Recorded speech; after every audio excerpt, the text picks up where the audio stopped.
السلام عليكم ورحمة الله تعالى وبركاته. الحمد لله القائل: يا أيها الذين آمنوا أطيعوا الله وأطيعوا الرسول وأولي الأمر منكم فإن تنازعوا في شيء فردوه إلى الله والرسول إن كنتم تؤمنون بالله واليوم الآخر ذلك خير وأحسن تأويلا. أشهد أن لا إله إلا الله وحده لا شريك له وأشهد أن محمدا عبده ورسوله. اللهم صل وسلم على سيدنا محمد وعلى آله وأصحابه أجمعين. أما بعد، فيا أيها المسلمون اتقوا الله، أوصيكم وإياي بتقوى الله فقد فاز المتقون. قال الله سبحانه وتعالى: يا أيها الذين آمنوا اتقوا الله حق تقاته ولا تموتن إلا وأنتم مسلمون. Muslimin sidang jemaat yang dirahmati Allah sekalian,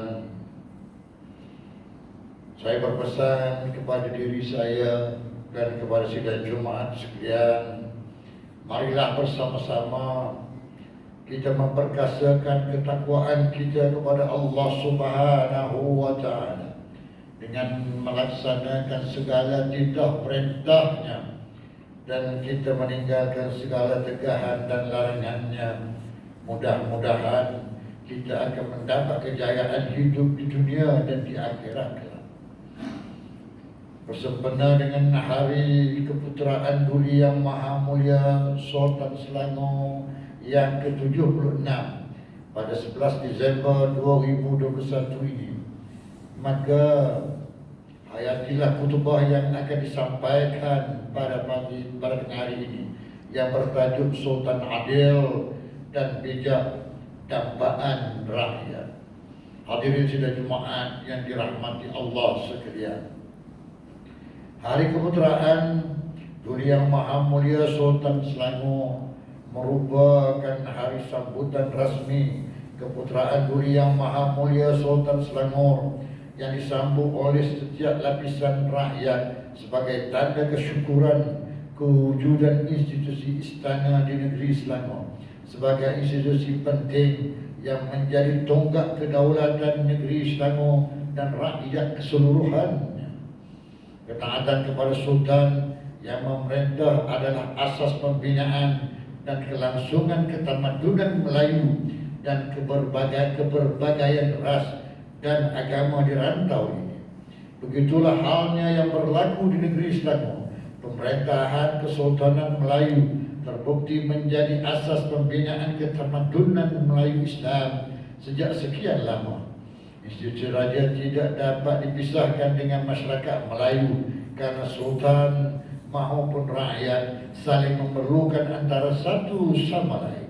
Konsep dan amalan ini selari dengan negara Malaysia sebagai negara yang berdaulat, yang mengamalkan sistem demokrasi berparlimen dan raja berperlembagaan, berteraskan konsep hukum negara yang mempromosikan kesetiaan kepada raja dan negara.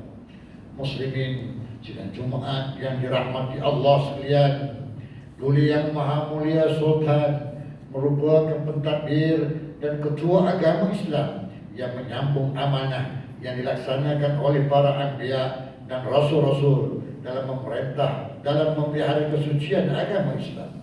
Sebagai seorang mukmin, wajib kita mentaati sultan, raja ataupun khalifah yang disebut sebagai ulil amri.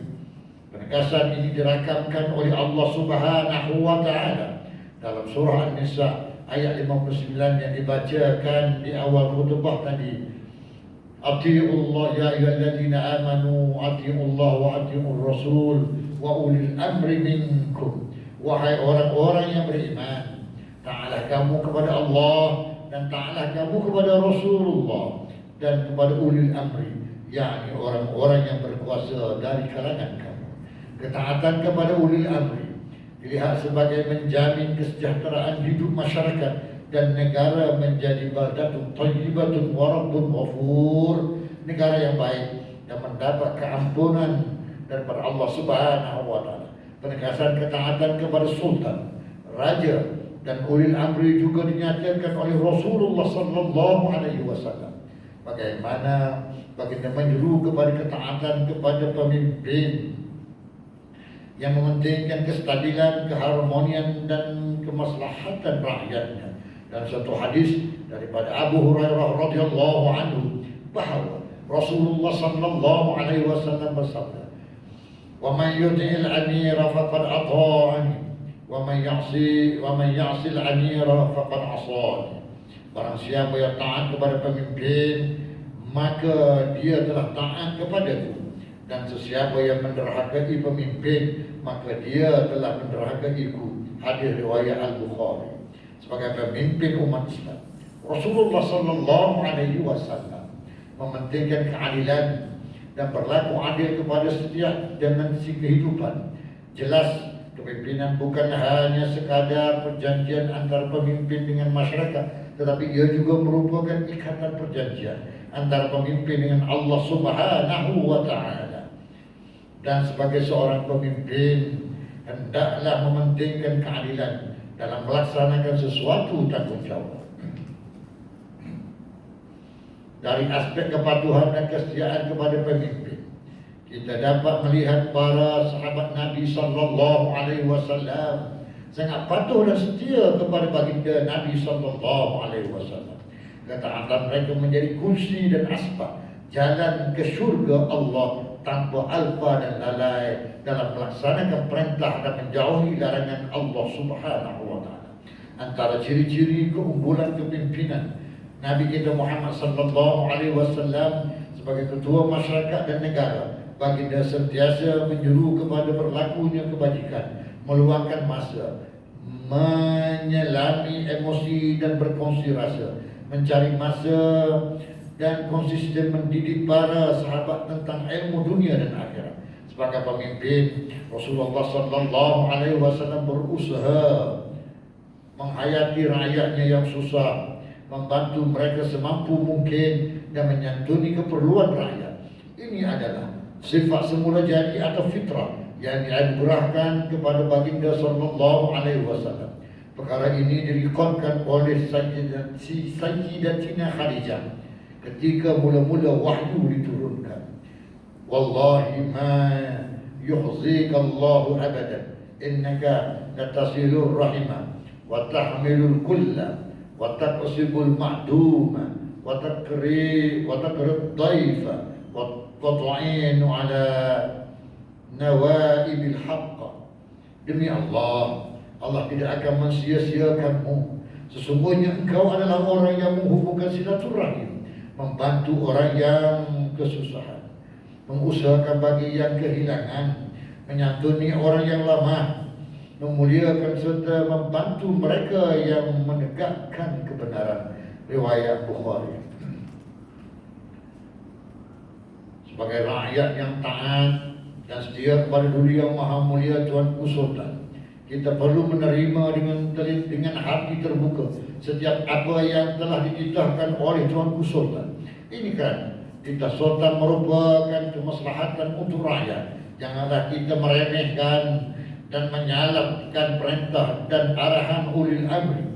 Kita sering mempersoalkan sesuatu perkara yang kita tidak suka karena tidak selari dengan kehendak kita. Ini dapat dilihat dalam isu pengawalan pergerakan jemaah ke masjid dan mengambil vaksin yang sering mencetuskan tomahan dan fitnah. Akhirnya timbul berbagai andaian dan kekeliruan di dalam kalangan masyarakat berhubung pengambilan vaksin dengan fakta berita yang tidak tepat disebarkan sehingga meresahkan masyarakat. Jauhilah Jauhilah perbuatan provokasi dan manipulasi fakta media-media soal dengan mempertikaikan penyampaian arahan ulil amri semata-mata untuk kepentingan pribadi dan mempengaruhi orang lain. Ini selaras sebagaimana telah diperkenankan oleh Yang Maha Mulia Sultan Selangor pada 28 September 2021 telah memutuskan hukum menggunakan vaksin 19 adalah harus dan ianya wajib diambil oleh golongan yang ditetapkan oleh kerajaan. Oleh itu, segala tuduhan yang dilemparkan perlu dihentikan karena ia tidak membawa kebaikan kepada umat Islam. Justru, marilah kita membina keyakinan untuk mematuhi ulil amri, terutama sekali pada perkara-perkara yang mendatangkan kebaikan serta kesejahteraan hidup kita. Hadis daripada Abdullah bin Umar radhiyallahu anhu bahwa Rasulullah sallallahu alaihi wasallam bersabda, "As-sam'u wa ta'atu 'ala al-mar'i al-muslimu fima ahabba wa kariha ma lam yu'mar bi ma'siyatin fa idza umira bi ma'siyatin fala yasma' fala ta'ah." Mendengar dan mentaati pemerintah adalah wajib bagi setiap muslim, sama ada dalam perkara yang disukai ataupun yang tidak disukai, selagi tidak diperintahkan melakukan maksiat. Jika dia memerintahkan melakukan maksiat, maka tidaklah wajib ia mendengar dan mentaatinya.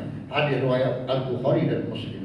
Hadirin sidang Jumaat yang dirahmati Allah sekalian, sebagai rakyat di negeri Selangor ini, marilah kita mendukung hasrat dan inspirasi Sultan yang dikasihi untuk membangunkan dan memakmurkan negeri Selangor ibarat serumpun bak serai sesusun bak sirih. Di samping itu, kita mengimpikan keamanan dan kesejahteraan negeri Selangor dari segala musibah, khususnya terhadap penyakit berbahaya COVID-19.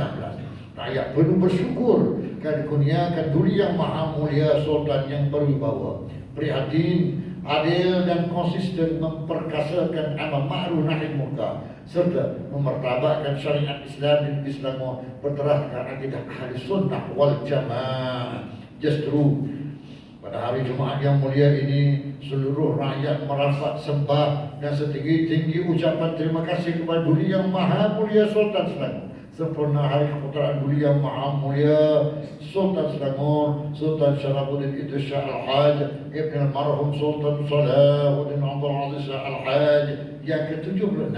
Semoga Allah memberkati dan melanjutkan usia baginda tuanku dalam menjaga kebahagiaan rakyat dan keamanan negeri Selangor. Kesimpulan yang dapat kita ambil daripada ketubah yang pertama, orang mukmin yang beriman mentaati sultan, raja ataupun khalifah yang ditegaskan oleh Al-Quran sebagai ulil amri.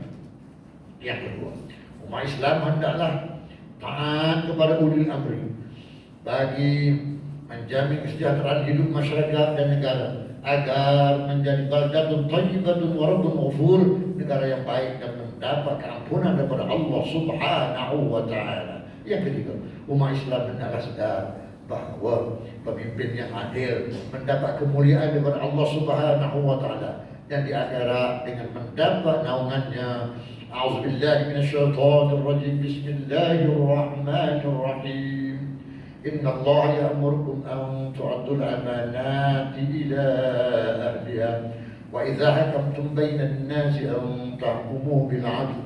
Inna Allah 'amma ya'azukum bih. Inna Allah kana sami'an basira. Sesungguhnya Allah menyuruh kamu supaya menyerahkan segala jenis amanah kepada ahlinya yang berhak menerimanya. Dan apabila kamu menjalankan hukum di antara manusia, maka menyuruh kamu menghukum dengan adil. Sesungguhnya Allah dengan surhatnya itu memberi pengajaran yang sebaik-baiknya kepada kamu. Sesungguhnya Allah sentiasa mendengar lagi sentiasa melihat. Surah An-Nisa ayat 58. Barakallahu li wa lakum bil Qur'anil azim wa nafa'ani wa iyyakum bima fihi min al-ayati wadh-dhikril hakim wa taqabbala minni wa minkum tilawatan innahu huwas sami'ul 'alim. Aqulu qawli hadha